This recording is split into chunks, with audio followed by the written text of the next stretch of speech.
Hello YouTube, how are you guys doing today? Have a new video for you on something I have not done on this channel before. I've talked about it on Twitch, done similar stuff to this on Twitch, so I'm finally bringing it here to YouTube.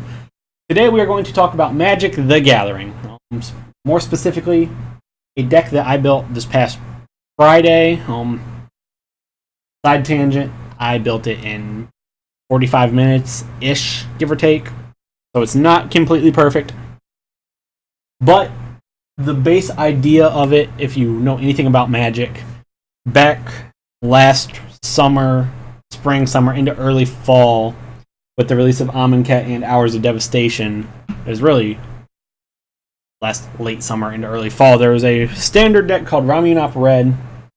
It was a mono-red aggro deck that was very good at beating your opponent. That's really all I gotta say, is it beat the opponent very effectively. This modern deck now is more or less the same, is similar to it, minus Earthshaker Kenra and Hazoret the Fervent. I ran a Ramunap Red standard deck that didn't have Earthshaker Kenra or Hazoret the Fervent because I couldn't find any of them, and I did not buy singles of any of them because, well, I did not think that after the standard rotation or potential bans towards Ramunap Red would make those cards and the mono red deck phenomenal in the next standard meta post Ixalan. Well, believe it or not, they're still kind of useful in standard. Obviously, if you follow Magic the Gathering and standard. So, this is more or less a Ramunap Red modern deck. We're going to talk about it a little bit because it's not completely the same, but it is kind of the same. So, let's get into it. First off, I have 16. I'm going to pan the camera down. Sorry, guys, I don't have a lot of space here. I'm going to try and slide my keyboard back and this that way. There, I have a bit more space. First off, I have 16 mount. Maybe turn this off too. I don't know, that doesn't make it much lighting much better. Let's find a mountain that's actually not shaded to awfulness. 16 mountains. I'm going to turn this light back on. 16 mountains, as I've said. 4 Ramunap Ruins, which it's a land, has its third ability, which makes it great for burn, for aggro decks, for burn decks, whatever you want to really call it. It is kind of more or less a burn deck. Pay 2 mana and 2 red mana and sacrifice a desert. It can be Ramunap Ruins itself, dealing 2 damage to each opponent. We have 1 Chandra Torch of Defiance. I'm not really going to go too deep into why she's there, explain what she does. 3 Firebrand Archers. I'm going to have to really work something out here for the next time I do a video like this. Firebrand Archer being a 1 mana and 1/1 red 2/1 creature that does 1 damage to each opponent anytime a non-creature spell is cast.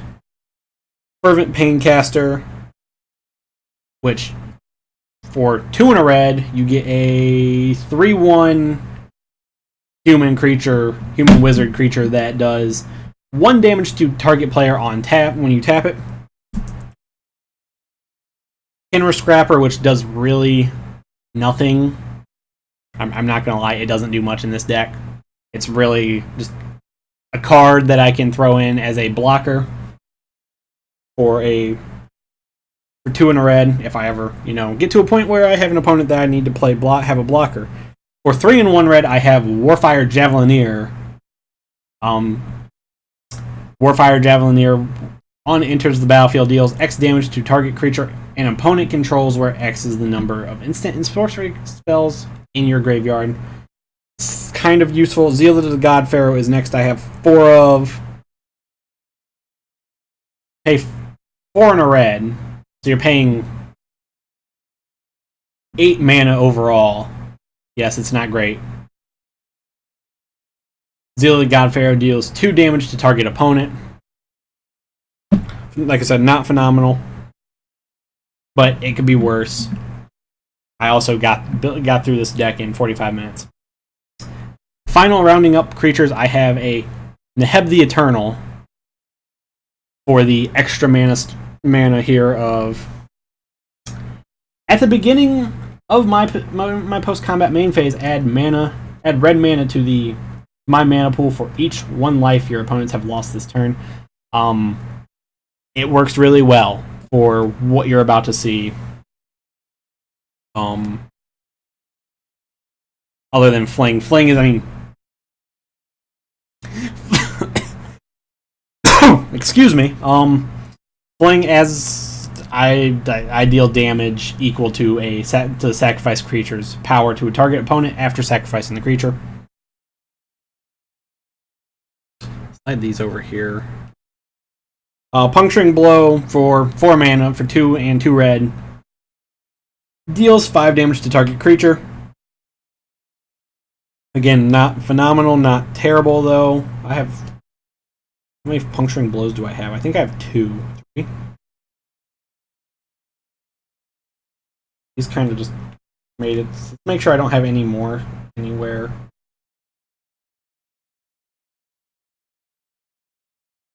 This got kind of shuffled around unintentionally. Are we good? Now we are. Yes, we are. Okay, so I have 3 Puncturing Blows. Next up, 4 Open Fires, which 2 and a red deals 3 damage to target creature or player. I'm sorry. 3 Lightning Strikes, dealing 3 damage to target creature or player for 1 in a red. 2 Shocks, dealing 2 damage. Oh, I'm going them the wrong way. To target creature or player for 1 red. 4 Bolt of Keranos, which is 2 mana, 2 red, and 1 generic mana, dealing 3 damage, and scry 1.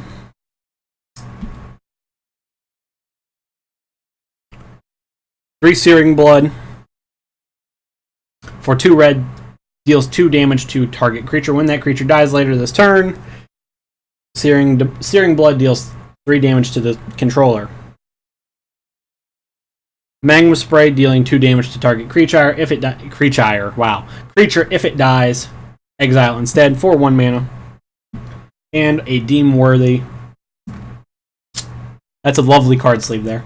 And a Deem Worthy for 4 and a red. This is the highest cost card in this deck.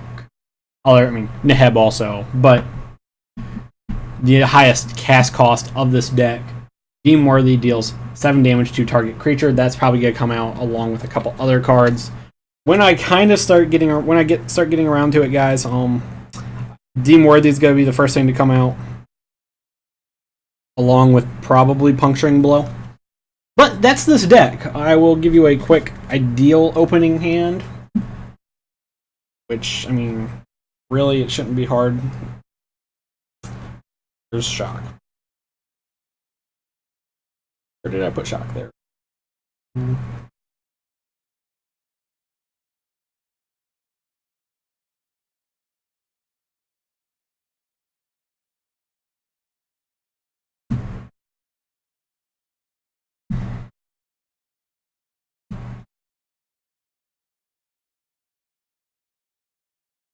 That's 8 cards. There we go.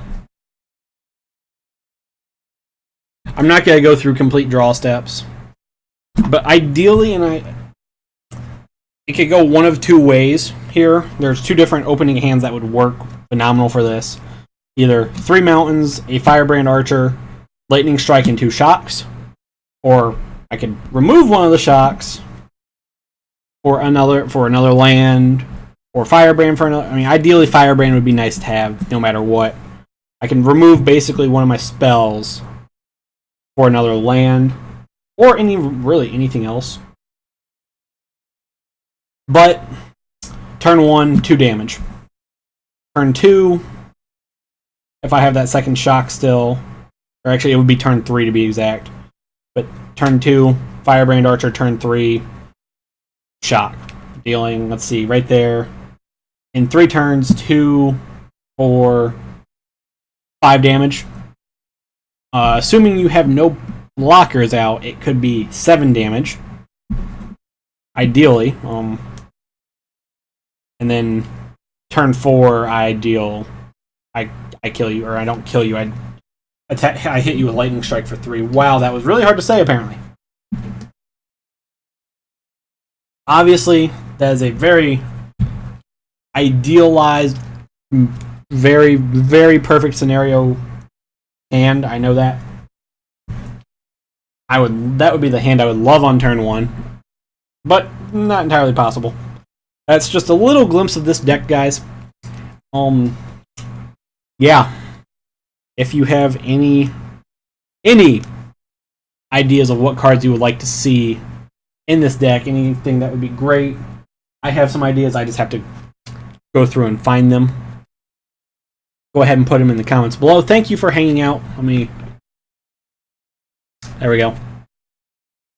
Thanks for hanging out. Thanks for watching this video. I will see you guys in the next video, whatever it may be, whether it's Magic related or something else. Peace out and stay classy, YouTube. Bye.